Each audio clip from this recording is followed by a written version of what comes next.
It's confirmed. Or is it? Leafs news sparks chaos. Quick reminder for Leafs Nation, if you're a diehard Toronto fan and you're still bleeding blue and white, subscribe to the channel and leave a like. It's the best way to stay updated every single day on our journey. Welcome back to The Deep Dive. We're here to cut through the noise of the NHL news cycle, and, well, right now, if you follow the Toronto Maple Leafs, all you're hearing is the sound of a team that is just rolling. Rolling is the perfect word for it. They are on an absolute tear. I mean, they've got points in 11 straight games. 11 straight. Yeah, and they're 8-0-2 in their last 10. And more than that, they're coming off this huge statement win against the best team in the league, a team that literally hadn't lost at home since October. So the whole conversation has changed. This isn't a team thinking about selling anymore. They are buyers. And because they're buyers, the market is suddenly wide open. Today, we are doing a deep dive into what might be the biggest trade report of the season, the now confirmed very serious link between the Leafs and Devils defenseman Dougie Hamilton. Our mission today is to break it all down. We're going to confirm the reports, we'll get into the crazy salary cap implications, and maybe the most fascinating part, the history between Hamilton and Leafs GM Brad Treliving. We're moving past speculation here. This is all about what's actually being reported and what it means for the Leafs Stanley Cup window. It's a huge topic. And, you know, the smoke has been building for a little while, but I think we finally found the fire. It started as whispers, right?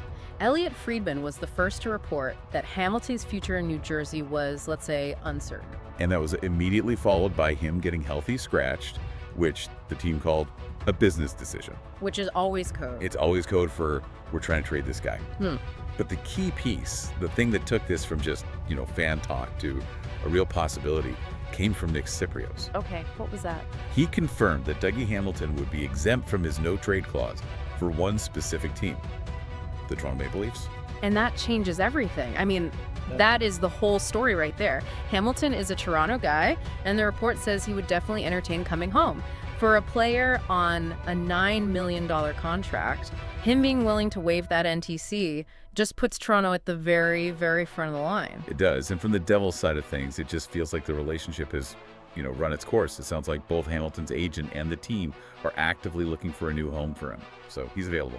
All right, so let's talk about the player. If Treliving actually pulls the trigger on this, what are the Leafs getting? We have to look past the basic stats here. Yeah, because the production this year, it's not what you'd expect. He's got 12 points in 41 games, which for a $9 million defenseman is not great.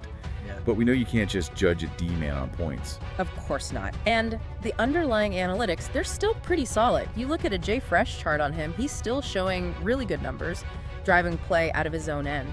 And he's known to be great in certain situations, especially on the power play, which is, a place the Leafs could always use a boost. But then you have to ask the big question. The one everyone always asks about Dougie Hamilton. Is he actually good defensively? Exactly. And the reports on that are pretty clear. Not necessarily. But to be fair, after he got healthy scratched, he came back and played what was probably his best game of the season. One of the best performances from a Devil all year. So that suggests it might be more about engagement and environment than actual skill, right? Maybe in a winning culture, on a contender, he's a different player. It's possible. And the contract itself is fascinating. He's 32, making $9 million a year, which is a huge number. But the deal expires when he turns 34. And that's actually a pretty good thing. Why? Because age 34, that's usually when you see that big drop off, the cliff for defensemen. So the Leafs would be getting him for basically the rest of his prime, and then he's off the books. They wouldn't be stuck with a bad contract into his late 30s. Okay, that makes sense. But it still brings us back to the biggest roadblock, that $9 million cap hit. I mean, how on earth do they make that work? And the only reason we're even having this conversation is because of some really bad news. So this is the trigger. This is the whole thing. Chris Johnson is reporting that Chris Kanev is looking like he's going to miss the rest of the year. So now the Leafs do need a defenseman, and suddenly that impossible salary becomes, well, possible. Okay, so let's break down the cap gymnastics here, because this is where it gets complicated. The LTIR rules are everything. Walk us through why the timeline on Tanev's injury is the only thing that matters. Right. So you have two scenarios, and they are completely different. Okay, what's scenario one? The one where this trade is dead.